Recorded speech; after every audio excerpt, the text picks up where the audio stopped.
So why are the bearings being damaged? So as discussed, the VFDs induce this common mode voltage on the motor shaft, as pictured on the right.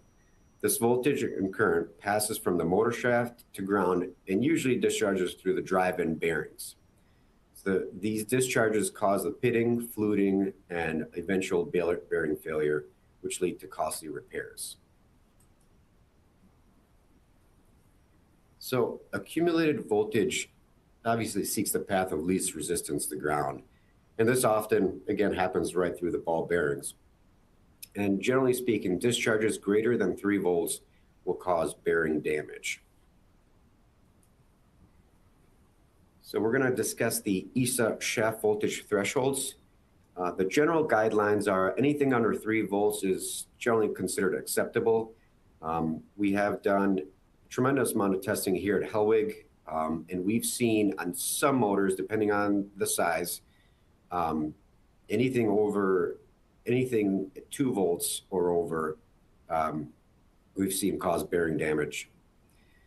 Going back to the ESA shaft voltage thresholds, 3 to 6 volts, the bearing grease is starting to break down. And as that bearing grease breaks down, it carbonizes, becomes higher in friction as well as resistance.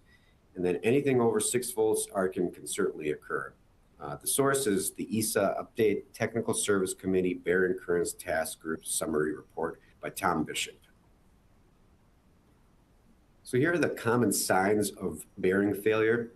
The symptoms you'll typically see are vibration, overheating, noise, and burnt grease.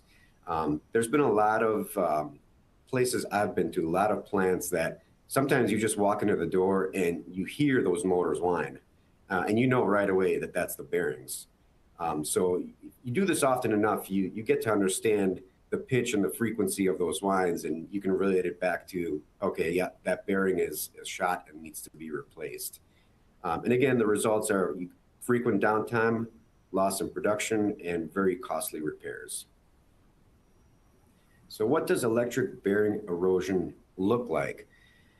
Electrical discharges often create a fluted pattern and pitting in the raceway, frosting in the ball bearings, and burnt grease. Damage to the bearing from electrical erosion can cause noise, vibration, and premature bearing failure. So in the pictures below, frosting would be your early signs, which would be the pictures in the middle there. And then over time, as we get more discharges and the bearing deteriorates even further, we get a washboard pattern, which you see on the pictures to the far right and the far left.